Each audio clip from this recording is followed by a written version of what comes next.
is. Call the meeting to order. Call the roll. Trustee Healy. Here. Trustee Katsinas. Here. Trustee Milani. Here. Trustee Compass. Here. Trustee Reardon. Trustee Radoszewski. Here. Mayor Pico. Here. And Trustee Reardon's going to be a little bit late. He got hung up downtown. So he will be here eventually. Please rise for the Pledge of Allegiance. I pledge allegiance to the flag of the United States of America and to the republic for which it stands, one nation, under God, indivisible, with liberty and justice for all. Approval of the June 19th, 2023 Committee of the Whole minutes. Mr. Mayor, Trustee Katsinas. move to approve the minutes of the regular meeting of the Committee of the Whole of June 19th, 2023. Call the roll. Trustee Katsinas. Aye. Trustee Radoszewski.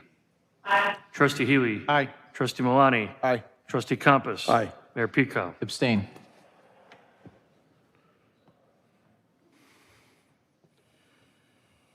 The Orland Park Police Department's biannual award ceremony, badge pinning, and the swearing in of recently certified police officers and a newly promoted sergeant. So it's my honor again tonight to have our biannual police award ceremony and also to pin on some new badges as well. I've said this many, many times. Obviously, this board is extremely supportive of our police department, as have previous administrations and previous boards been supportive, which is why we have the best department in the state. In the last 28 years, the last 5 years are the lowest crimes we've had of any 5 years in the last 28. And that's in the environment that we're dealing with Cook County and everything else. And that's because of the great work that we do, how we train our officers, and the fantastic leadership of three chiefs, and now Chief Rossi, of his command staff, of all of our lieutenants and sergeants, but also the men and women of our department, the officers, as well as the non-sworn staff that supports them. It all works together as a team, and it starts with the board supporting them and then flows downhill.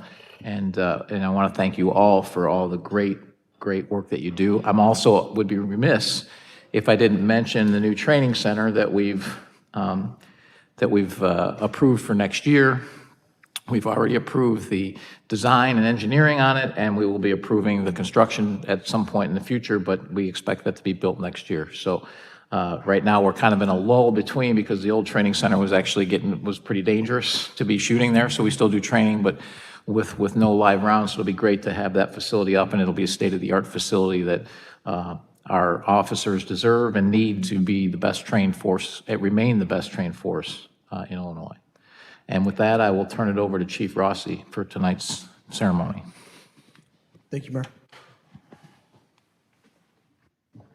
So for those who don't know me, my name is Eric Ross. I'm the Chief of Police here in Orland Park. And I want to thank the board and the mayor for allowing us to hold our biannual award ceremony here at the Village. I want to thank you all for coming out today. I especially want to thank the men and women of the Orland Park Police Department, because they are the ones that are out there day in and day out keeping us safe. So what do you say we give them a round of applause?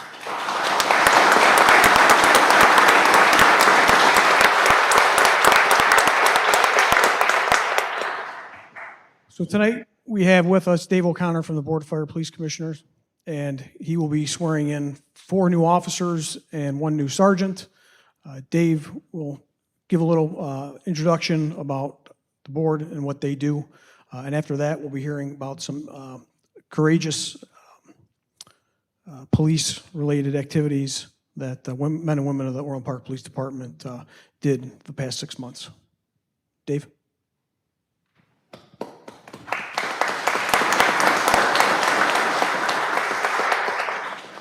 Thank you, Chief. By way of introduction, my name is Dave O'Connor. I chair the Fire and Police Commission here in Orland Park. I am very proud and privileged to be able to have that particular role. For those of you who might be unfamiliar with the board, it's a statutorily created board made up of 3 members, myself, Laura Hines, and John Robertson. All of us come from some form of law enforcement background. And one of our functions is the hiring and promotion of Orland Park police officers. That is what we're going to be doing tonight. And I certainly want to remind everybody that this couldn't have happened, and the success of this department could not happen without the support of the mayor and the entire board. Chief Rossi and the entire command staff run an extraordinary operation. And every day that, for all of us who live in Orland Park, every day that we go to community events and that we go to our family dinners, at that point in time, 365 days a year, 24 hours a day, there's Orland Park police officers that are on the street keeping us safe. So we want to certainly thank them for everything that they do.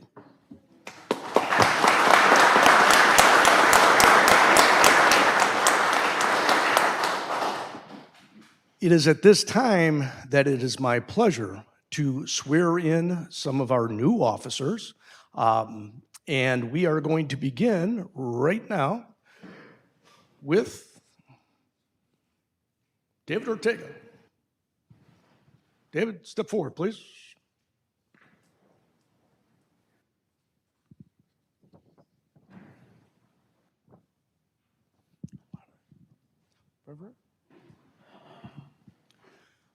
David, you could raise your right hand, please. Repeat after me.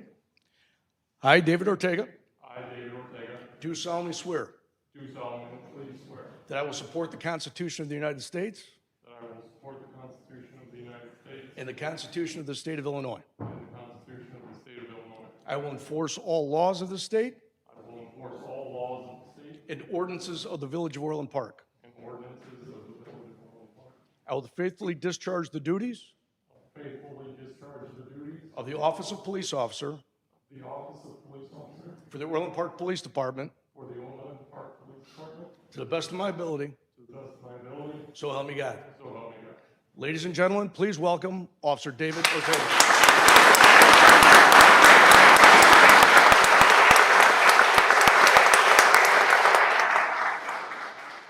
Officer Ortega came from the Crestwood Police Department. He'll be sworn in, or badge pinned by his wife, Edith. Edith, you want to step forward?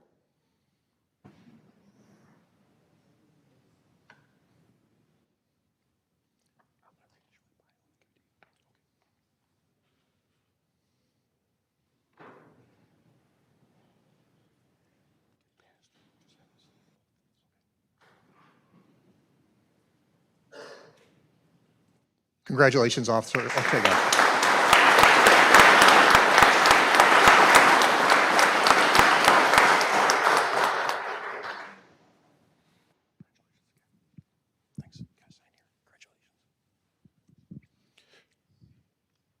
Next officer up is Officer Michael Dabalski. Mike, you want to step forward? Mike graduated from the South Suburban Law Enforcement Academy on April 28th, along with Officer Brenda Tinoco, who will be sworn in next. Since that time, they've been assigned to the field training program, currently in phase 3 of the 4 phases of the field training. Officer Dabalski, upon being sworn in by Chairperson O'Connor, will be pinned by his wife, Sarah.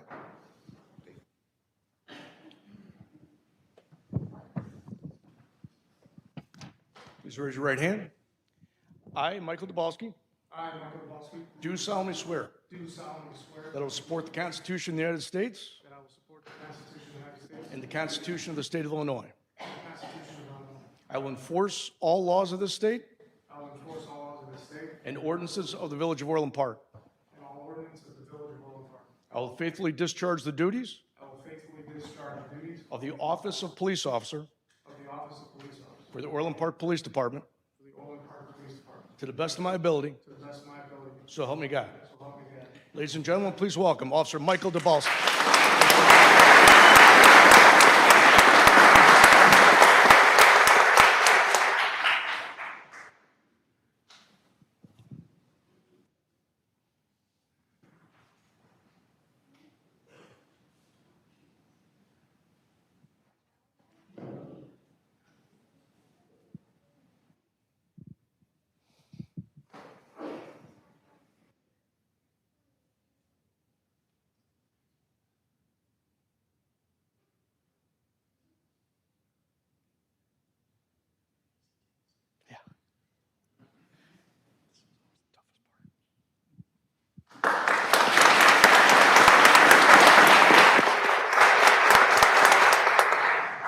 before we swear in the next officer, I just want to point out that in addition to graduating the academy, that Mike and his wife were married while he attended the academy. So while we teach him about law enforcement, the FTOs always teach him his wife is always right at home, so there's no problems.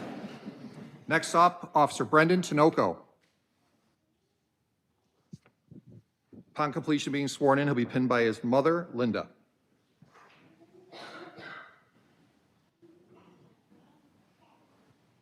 Please raise your right hand. I, Brendan Tinoco, I, Brendan Snow, do solemnly swear do solemnly swear that I will support the Constitution of the United States I will support the Constitution of the United States and the Constitution of the State of Illinois. and the Constitution of the State of Illinois. I will enforce all laws of the state I will enforce all laws of the state and ordinances of the Village of Orland Park. and ordinances of the Village of Orland Park. I will faithfully discharge the duties I will faithfully discharge the duties of the Office of Police Officer of the Office of Police Officer for the Orland Park Police Department for the Orland Park Police Department to the best of my ability, to the best of my ability. so help me God. So help me God. Ladies and gentlemen, please welcome Officer Brendan Tinoco.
Next up will be Officer Patrick Gallagher.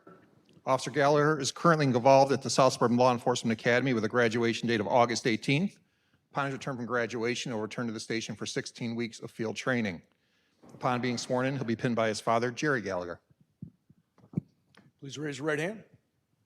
I, Patrick Gallagher, I, Patrick Gallagher, do solemnly swear do solemnly swear that I will support the Constitution of the United States that I will support the Constitution of the United States and the Constitution of the State of Illinois. the Constitution of the State of Illinois. I will enforce all laws of the state I will enforce all laws of the state and ordinances of the Village of Orland Park. and ordinances of the Village of Orland Park.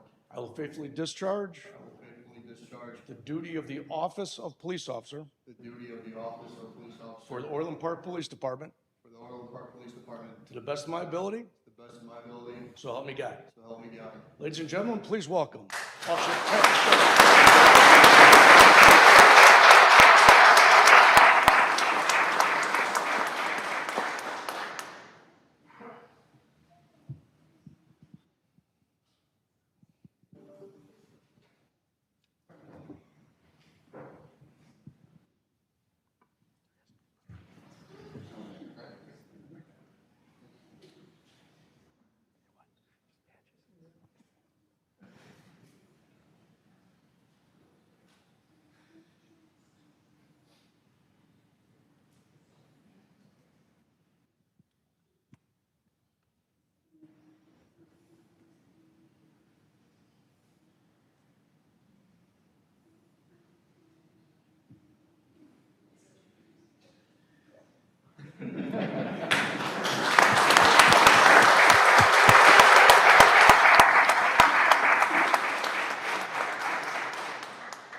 Sergeant Dave Stazak. Dave was hired as a patrol officer in July of 2008. In 2011, Dave was assigned as the K-9 unit handler and attended K-9 handler school in Dyer, Indiana, where he met his partner named Harry. Working together, Dave and Harry had over 150 K-9 related arrests, over 600 deployments for narcotic searches, suspect tracks, missing persons, and building searches. Upon Harry's official retirement from the department in 2018, when he went to live with Dave, Dave was transferred to the Targeted Response Unit. From targeted response, he was the general case investigator in 2019, served on the Major Crimes Task Force, is now being sworn in by Dave O'Connor as a sergeant. Please raise your right hand.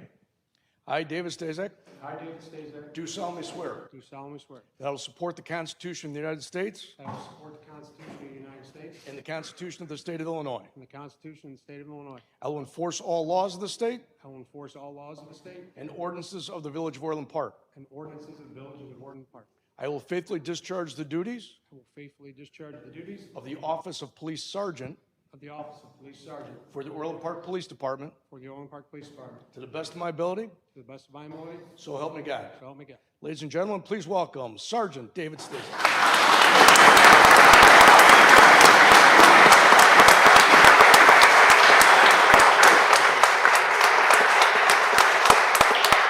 Dave will be pinned by his father, Norb Stazak.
That'll complete the badge pinning swearing in. We'll now move on to the awards ceremony portion of the program.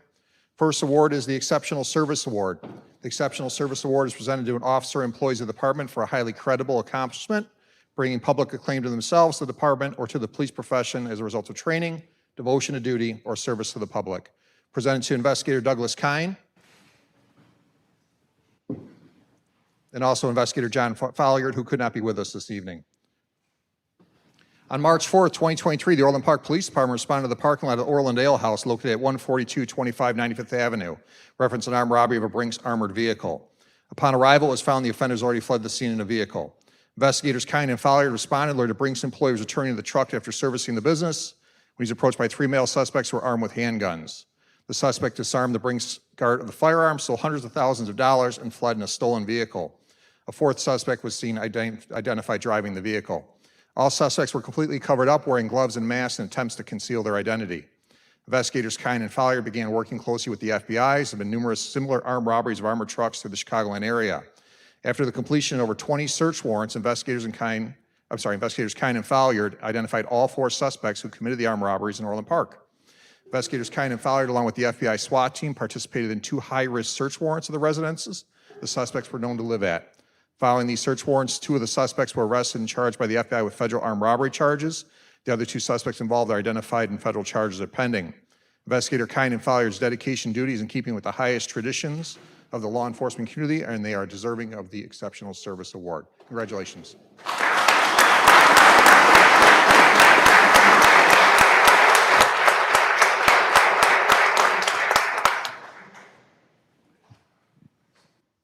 Exceptional Service Award presented to Sergeant Casey Wall, Officer Tyler Lorick, Officer Anthony Faluca,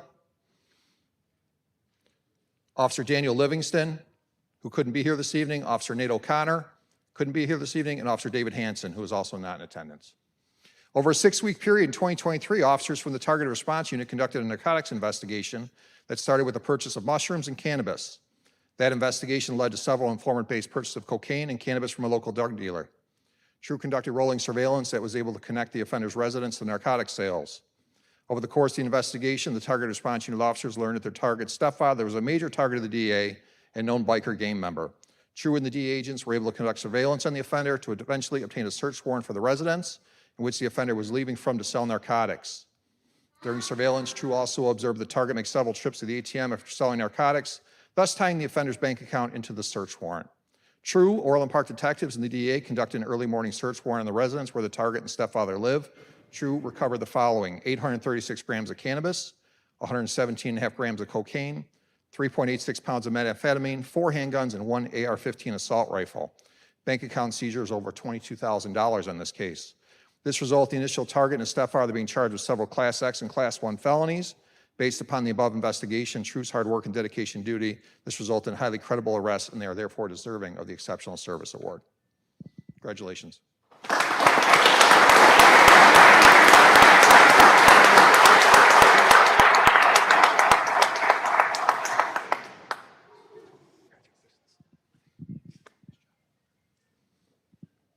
Exceptional Service Award, Investigator Doug Kine, Investigator Scott Prieto. On February 19, 2023, officers responded to the mobile gas station located at 14300 LaGrange Road, reference an armed robbery. An employee called 911 to report a male suspect entered the business, displayed a handgun, and demanded money from the cash register. The suspect stole the money and fled prior to the officer's arrival. Investigators Prieto and Kine began their investigation, obtaining video surveillance from the mobile, which provided them with a clear image of the suspect. The detectives then obtained security footage from the Orland Park street cameras and able to identify the suspect's vehicle. The registered owner of the vehicle matched the physical description of the suspect. After the victim positively identified the registered owner of the vehicle as the offender in the incident, Investigator Prieto and Kine arrested the subject. This is noteworthy because the arrest occurred less than 36 hours after the initial crime occurred. Suspect was in custody and provided a verbal admission to committing the armed robbery. He was subsequently charged at 1 count of armed robbery, which is a Class X felony. Investigator Prieto and Kine's dedication to duty is in keeping with the highest traditions of the law enforcement community, and they are deserving of the Exceptional Service Award. Here comes Doug Kine now.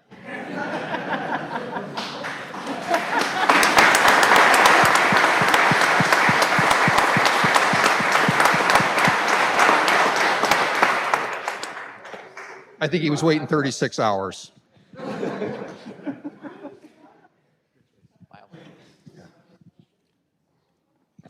A life-saving award. Is there a Chad Willis in the room, please? Chad Willis? Mr. Willis, you want to come up? Life-saving award presented to, life-saving award medals were awarded for an act performed by the officers and employees of the department whose prompt and alert actions resulted in the saving of a human life. This award is presented to Officer Christopher Pierce, Officer Morgan Hill, Officer Dan Derling.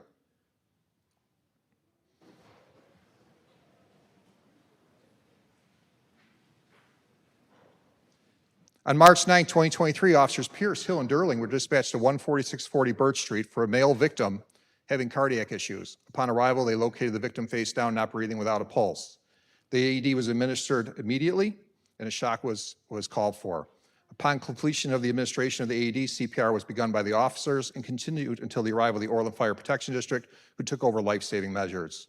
After approximately 15 minutes of treatment by the Orland Fire Protection paramedics, the victim began to breathe on his own and transported the patient to Northwest Memorial Hospital. The fast-acting decision of these officers bring claim to themselves and Orland Park Police Department, and they're deserving of the life-saving award. And the person involved in this incident is Mr. Chad Willis, who is standing here in front of us now. So, congratulations, officers.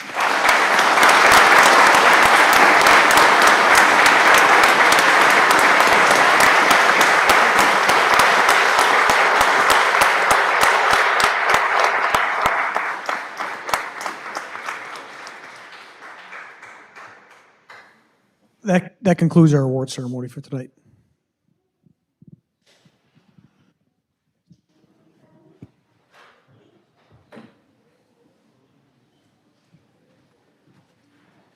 I want to thank everyone for coming out for the award ceremony, and I again want to express my thanks to the entire department, but especially everyone that received awards tonight. And that's because of the great training that we receive. And we just saw a life-saving award.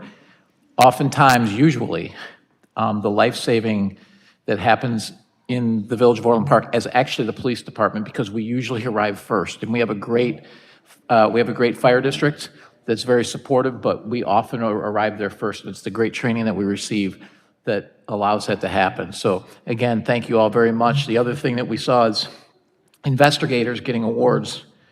Much of the reason we have low crime here is because criminals know we catch them. So we're a big town, we're gonna have some crimes from time to time, but they get caught. And the criminals know it, and that's why crime is low. So great job by everyone. Thank you so much.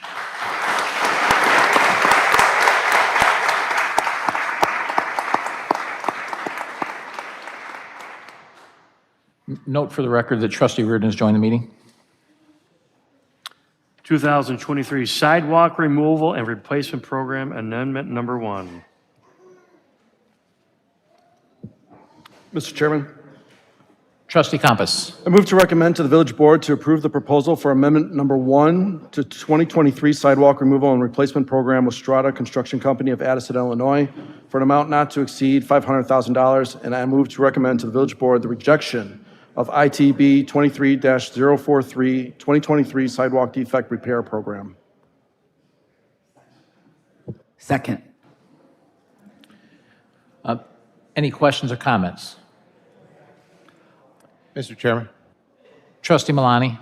could we just get a quick overview of this, just to make sure we're I'll give you a quick one, and then if there's anything else, you guys can tag along. But essentially, our sidewalk removal program came in under budget. We still have funds available, so we're using those funds to get more work done this year. And that's essentially what we're doing. Did I get it right, Joel? Yes, this is the areas that we're identifying as removal.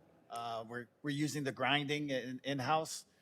So this is work with a company called Strata to actually remove the sidewalks that are larger tripping hazards. So we can't grind those down. It's too much of a variance. Yeah, just wanted to clarify. Thank you. It was a little hard to understand in the briefing there, so I just. And for the public, the reason why this is important is, for decades, the sidewalks haven't been identified, assessed, or dealt with. And so we underwent an effort to assess all of our sidewalks, all the tripping hazards, because of the liability associated with someone tripping on one of our sidewalks. So I think you'd be hard-pressed to find any other village that's taking this approach around here. And it's going to take us a couple years to get through it, but we will. And so great work by PW, and I'm glad that we could get something under budget and get more done in 1 year. Mr. Mayor? Trustee Healy. Was there any, I'd just like to ask a question. Is there any wisdom to having a multi-year contract for these types of contracts to, you think you get better prices or? Yes, you can, that is options. At this time, we didn't know what our future budgets were in the capital in the future years, so we didn't do a multi-year. But we are exploring that option, potentially with the road program for the next couple of years.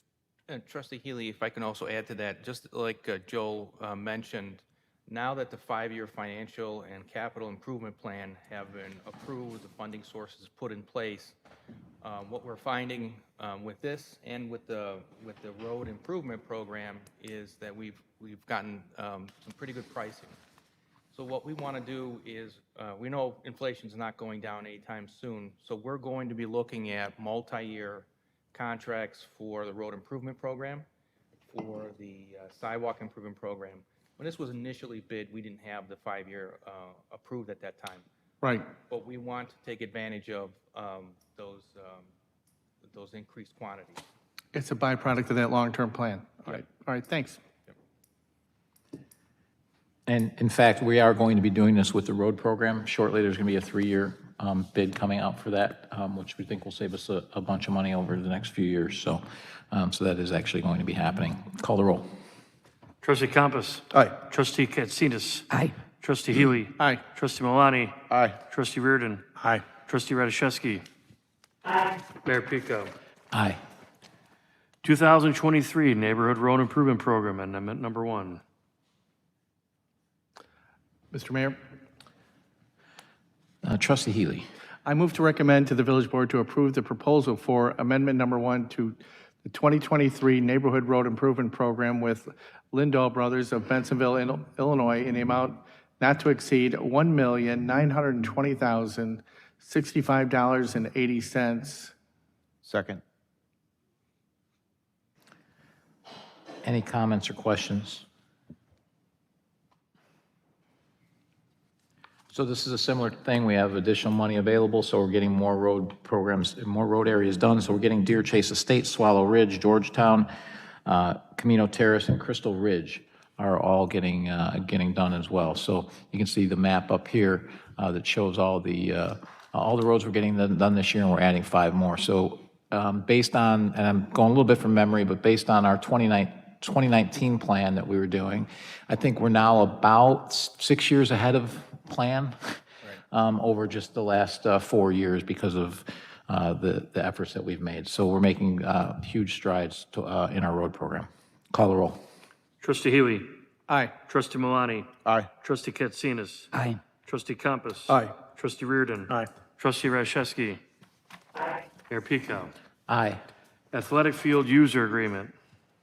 Mr. Mayor, Trustee Reardon. I move to recommend to the village board to approve adopting the updated athletic field user agreement for use in allocating athletic fields by residency, setting resident and non-resident fees, defining field usage protocols and services performed by village staff, and setting expectations for coaches, players, parents and guardians, and spectators, and to utilize the outlined three-strike policy as defined in the agreement.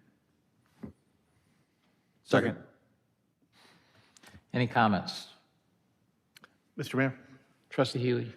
I was just wondering if we should require insurance from any groups that come to put on a, I mean, I'm not familiar with all-star games and things like that that are put on. We So require if- them to sign a hold harmless agreement right now. Pardon me, what? We require them to sign a hold harmless agreement. But that is something that we can definitely look at.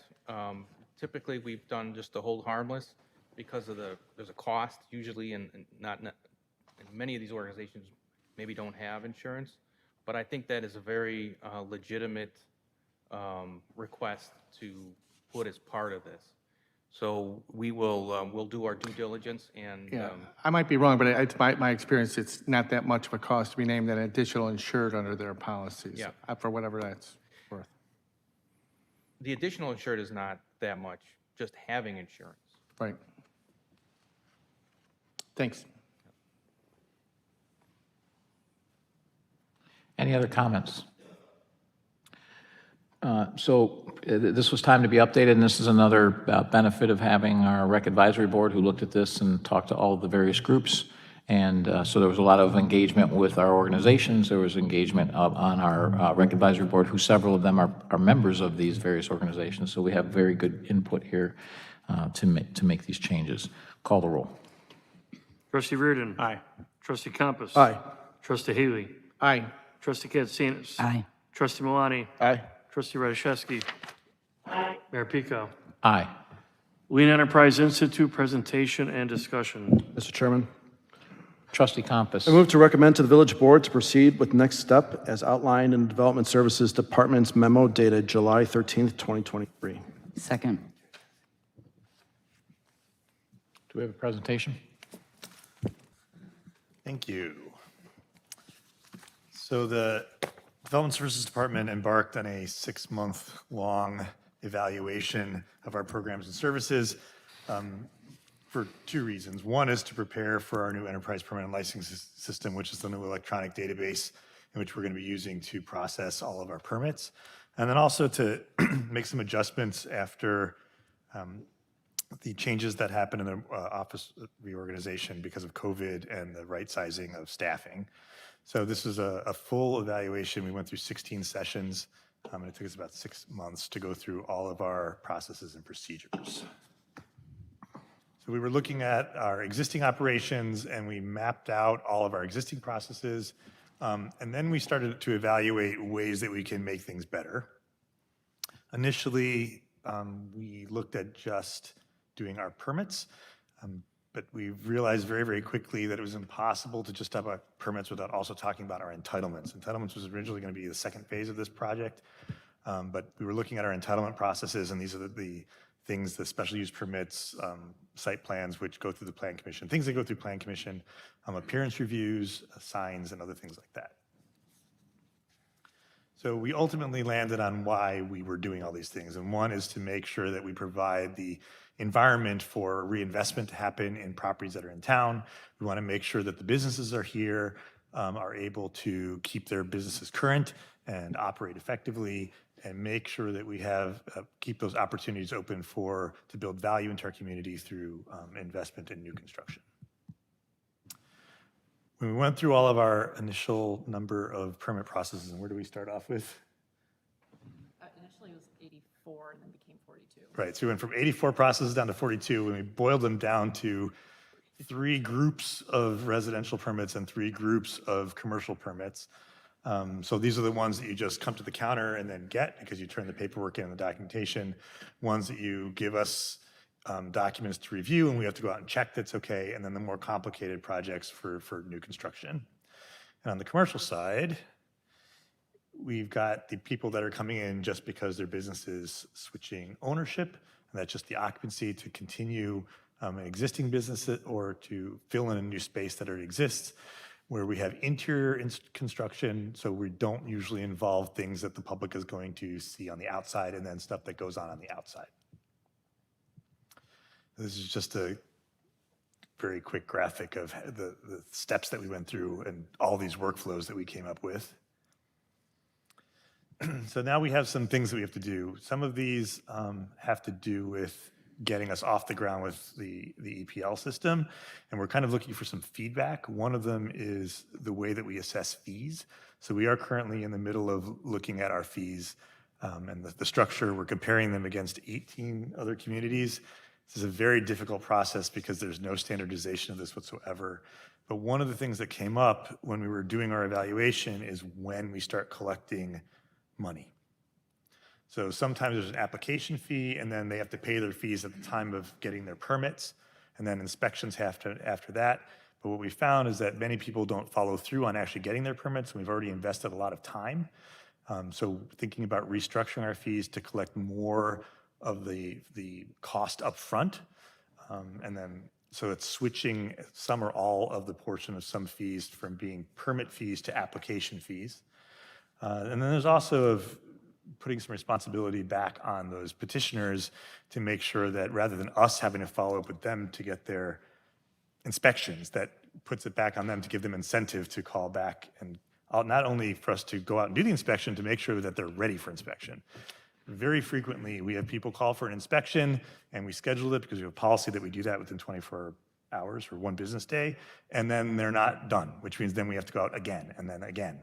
So we're thinking about ways to encourage people that when you call for the permit that you're actually going to be ready to do it, rather than us having to charge them and then collect the money for that inspection after their permits are even issued. One way to potentially do that is to, whenever they schedule inspection, to pay for the inspection at that time, so that they will make sure that all their stuff is ready when they actually call. Another kind of procedural problem is we do licensing. Right now, a lot of our licenses, and this includes our crime-free housing, everything is due on renews on January 1st, and a lot of these involve inspections. We can't do all the inspections just before all these permits are issued because A, it's the holiday shopping season. We don't want to be disruptive to retailers, and there's thousands of these inspections that have to occur. So maybe switching it to a 12 months from the time of issue so that over time we start to be able to rotate these throughout the year and have the inspections done prior to the issuance of the permit, again, to give them incentive to make sure things are corrected in order to get their permit renewal. So these are 3 changes that we want to get some feedback from you up front so that we can go ahead and start making these program changes in the new system so we don't have to change that after the system is up and running. And we have some 8 longer-term things. One, we have a lot of things in the land development code. They've been changed over time, and we have conflicts, and we're constantly having to do with some interpretations. So we need to kind of clean all that up. This is a very complicated process. We have a very long list of amendments, and we'll continue to do, or we hope to get back to being twice a year with code amendments, but we have some broader cleanup to do.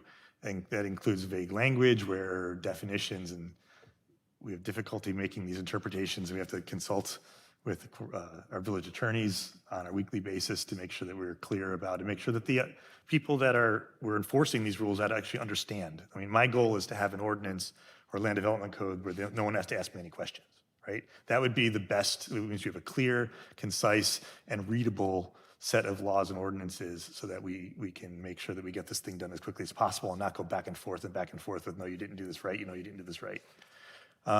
Another thing which came up is LEI was very surprised with the number of things that have to get special use permits, which means going through the entitlement process and quite a long amount of delay depending on how many changes need to occur. And there might be ways when we look at some of these special uses, if we're constantly making the same condition, maybe that just becomes a rule. So if you wanted to do this thing, you must do this. And if we do all these things, maybe they don't need to go through the special use process. So there was a robust discussion with the Plan Commission about that. Subdivisions, and I'm talking about the subdivision of land, not the development of land. The state of Illinois, we have a fiduciary duty that if you follow all the rules of the subdivision, then your job is to approve it. So it's more of a blessing with this, but we still make all these public hearings happen. So there might be certain conditions for smaller lot subdivisions or smaller areas of land where we don't have to make it go through the public hearing process. That is up to us. That was very successful in the municipality I used to work for.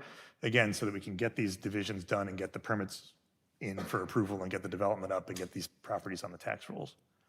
Okay.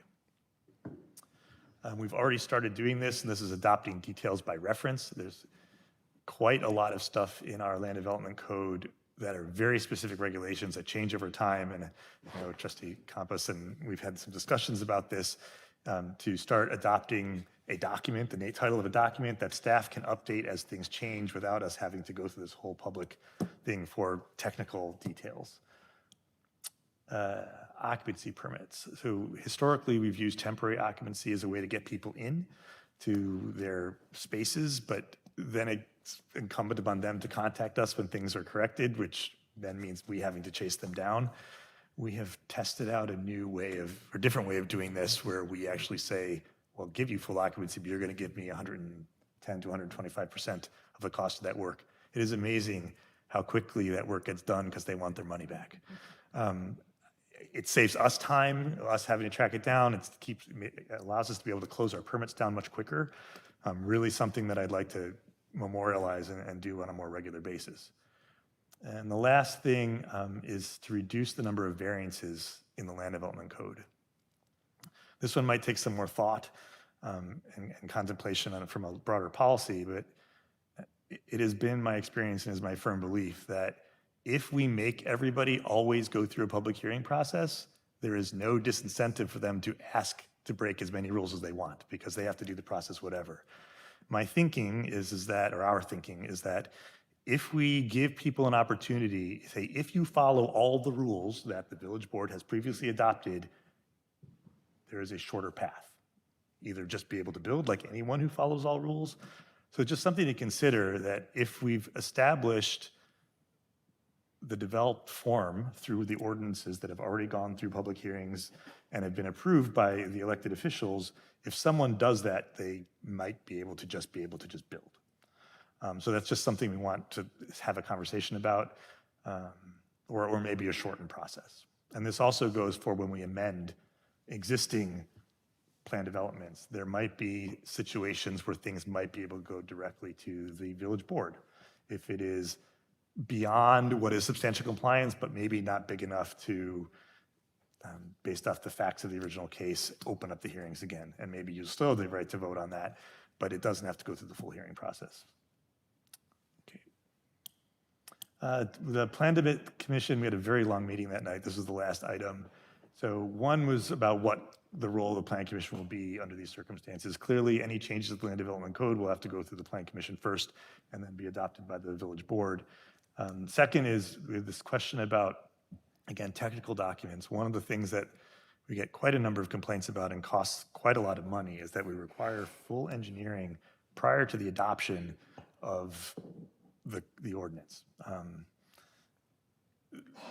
In many places, this happens at the time of permit, and whether or not the slope is, what my pen is right now or what my pen is now, as long as the water goes where it needs to go, the way the parking lot looks and making sure that it meets all the rules that MWD has or we have might be enough.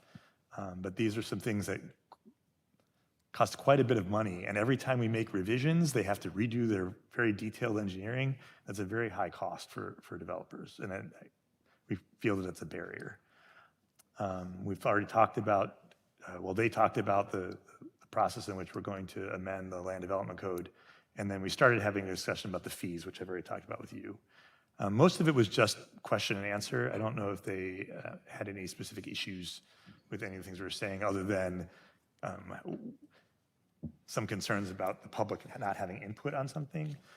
We have had cases, though, where, and the daycare on 151st Street that's under construction right now, where the public had some concerns, and the condition they put in was not even possible to be built, or it would have involved a big change of grade, which would have put a huge hill in people's backyards. So for technical things, if the goal is that you don't flood and that our ordinance says you shall not cause flooding and MWRD approves that, then maybe that's okay. Questions and comments from the board? I think I went through all those already, Nicole, sorry. Any comments? Questions? Comments or questions? Anybody? The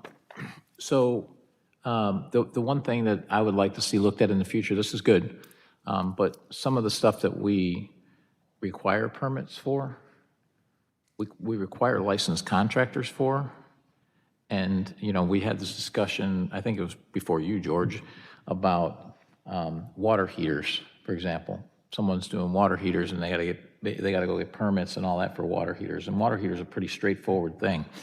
And the person who was involved said, well, here's a picture of one. I said, okay, so that's a picture of one. How many have you done? Well, like 13,000, and we've got one. So we're going out and inspecting all of these things, and what are we actually finding, right? And so if we're using if we use licensed contractors, why do we have to go through and do an inspection and all those types of things and permit the, replacements of some of those types of things? I think of things like water heaters, or, where the sizing is not changing. I think of things like air conditioning, where it's just the units being changed, right? So anything we can do there that simplifies the process for the homeowners for, simple maintenance. I think of my old industry, landscaping. If you're replacing, I know we don't require permits for landscaping, but if you're requiring permits for, say, pavers, right? If someone has a paver sidewalk and they're replacing it, what's our process for that versus, designing something brand new? So just those types of, a simple, like pavers, where you're repairing steps or something like that, right? Do we really need to go get permits for those types of things? So anything we can do to simplify those types of small, kind of repairs and maintenance things that we're, maybe we don't need to go out and send inspectors to all those items. And my hunch is that most of the time people aren't going and pulling permits anyways, but. For interior and systems things, that's probably a very valid argument. When it comes to hard surfaces, people get a little interpretive in what replacement is. So Well, no, I understand that. we can basically say if you're replacing what's been approved before, if you're replacing it, that's one thing. If you're repairing it, that's another thing, right? But if you're saying you're replacing it, but you're actually then putting in a fire pit and you're adding a sidewalk, well, that's not really a replacement. No, I know where you're going with this, and I agree with you 100%. Trust me, multiple phone calls today. Yeah. So voicemails, because I've been busy, but. But thank you. Any comments on fee? The three that we needed really feedback on are fees. Oh, sorry. This is the upfront fee. Yeah, we're collecting more upfront than back, and we will bring this whole ordinance to you eventually. I think that's a good idea. Okay, good. And then the 12-month licensing cycle, whether they're all in 1 year or if the software allows I us. also think that's a good idea. It's too much workload at one time. It doesn't make a lot of sense. Yes. So those are common sense items to us, so. And the entitlement process, I just want to, I'm not going to ask for your opinion right now, but we'll need to think about this a little bit about what needs to go through entitlements, but I'm open to any discussion that you want to give me feedback on how you feel about that portion. Well, I know that I've given some feedback on it, and there's certain things, appearance reviews and things like that for, commercial projects. The board's not just going to hand that off to staff, but I think there's some simple things that we can say, hey, these meet the rules, then they meet the rules, right? Like a super easy one, like we're paying about $6,000 a year to do appearance reviews for people to install solar panels. When we have a list of rules and all we're doing is certifying that they comply with those things, and I know at one point every single one of those went to the board, and then it became an administrative review, but now we can quantify the cost of those because it's something we're having to outsource. Right. And so those kinds of, those smaller changes, and again, we'll present these to you. Yeah, I think we're all about trying to find efficiencies both for us and for the homeowners where it makes sense. I think there's certain things we're probably not going to, give up control over making those final calls. I think anything that reduces the cost for builders so they don't have to do as many engineering reviews makes a lot of sense, and that speeds up a lot of time as well. I'm also aware that a lot of this, and I know that someone just walked in the room that's had a few of these, is that a lot of this is caused by engineers not submitting everything they're supposed to the first time around. And then they get and it's like, it shouldn't be a surprise. It's not the first time you've worked with the village, and then they're, oh, it's the same one we sent you the last time, and the last time, and the last time before that. Do it right the first time. So there's some of that too. It's not all us. No, I agree with But anything we can do to shorten the cycles and shorten the amount of reviews, I'm sure that would make Mr. McMillan very happy if we didn't have as many reviews. Particularly if a lot of the financing is based off the approvals, the final approvals happening, not necessarily the approval of a permit, but making sure the project can go forward. And if we're holding the project up, the financing isn't in place, and the longer that goes on, the more. We want it to be right when it's done. We don't need to have a process that's 5 times as long to get it right. Right. A simpler process to get it right works just great for us. It's time is money for builders, and time is money for us.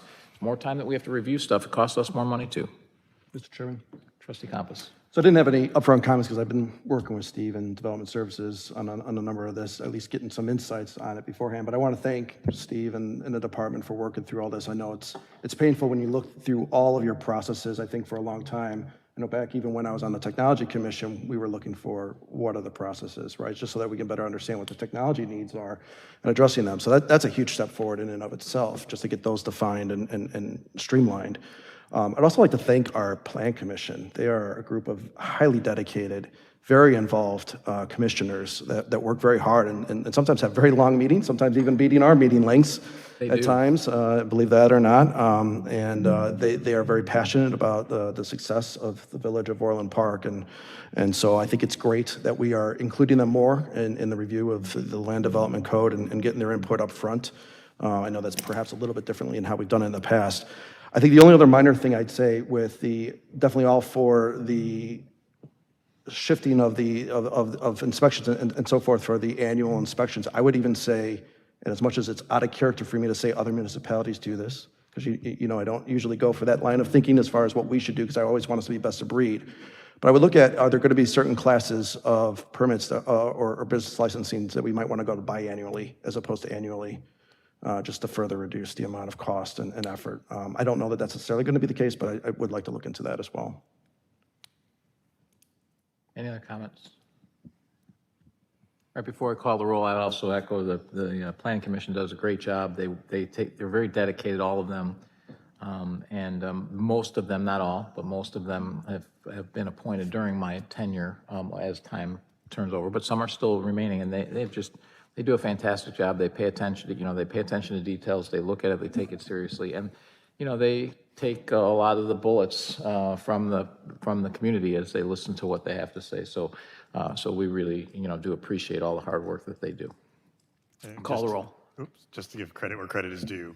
I mean, everyone in my department did participate in this process quite a long time, but Carrie was really the person that was managing this very, very complicated and ever-changing project. So I want to make sure that she gets the credit that she deserves, because this is really her thing. So Again, thanks to everyone. Thanks, Carrie. Thanks, everyone, for all the hard work on this. Call the roll. Trustee Compass. Aye. Trustee Katsinas. Aye. Trustee Healy. Aye. Trustee Malani. Aye. Trustee Reardon. Aye. Trustee Radiszewski. Aye. Mayor Peacock. Aye. Non-scheduled citizens and visitors. Mr. Chairman. And before we move to adjourn, I just want to thank IT for fixing the phone so we could actually hear Joni and she can hear us. Now, knock on wood, that'll be the same for the next meeting, but thank you, because I know that's been a little bit of a thing we've been trying to work on since we opened this back up. Call the roll. On what? On adjourn. Move to adjourn? Move to adjourn. Who's the second? Right here. Call the roll. Trustee Malani. Aye. Trustee Compass. Aye. Trustee Healy. Aye. Trustee Katsinas. Aye. Trustee Reardon. Aye. Trustee Radiszewski.